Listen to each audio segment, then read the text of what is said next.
我都係用媽媽個心情去做一啲義務服務啫。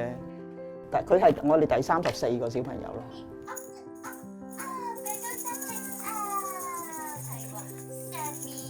認識我或者第一個感覺就係我係一個寄養家庭個媽媽咯。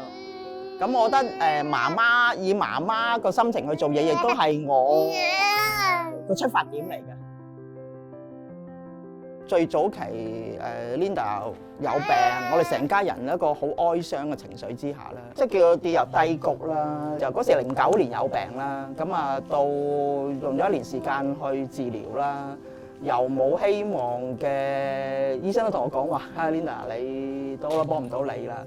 咁啊點樣跳脱出嚟啦？藉着湊即係做寄養服務啦。咁係 BB 帶咗開心俾我哋咯。我覺得我做服務呢一樣嘢係，因為我哋全部都用個心去做噶嘛，就唔會去計算啊！我而家做呢啲嘢係要點樣咯。反而佢哋個笑容啊，佢哋開心啊，睇住佢成長啊，已經係一個好好嘅回報。呢個係。其實喺佢投入呢個叫義務服務工作裏面咧，佢係開放咗嘅，或者叫開心咗嘅。咁同埋佢亦都唔需要諗，因為自己可能治療啊，要太多可能即係想法啊或者其他，咁佢放開咗咯個人，咁啊會開朗咗、開心咗嘅。咁呢個係佢即係叫有一個得着咁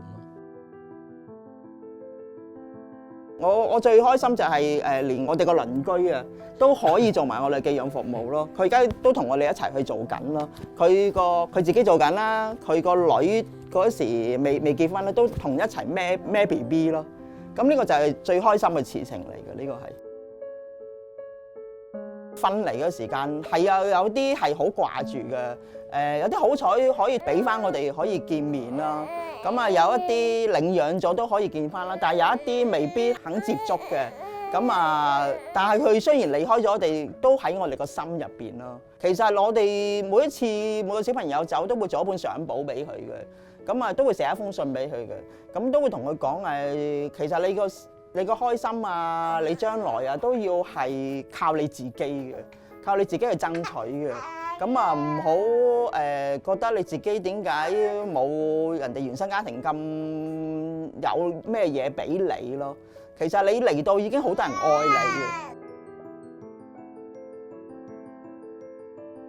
我覺得任何人、任何一個位置或者任何一個狀態，希望可以幫到我哋香港。咁啊，一個病人啦，一個普通嘅媽媽啦，都可以將你自己個分愛可以帶出嚟，可以幫到你側邊嘅人咯。咁唔好計算你有幾多時間或者有幾多嘅能力。咁啊，所以總之你付出少少，其實我哋集合埋一齊咧，可以做到好好個效果咯。所以好希望人哋記得我個概念就係一個好開心嘅媽媽咯。點樣去愛我側邊嘅人咯？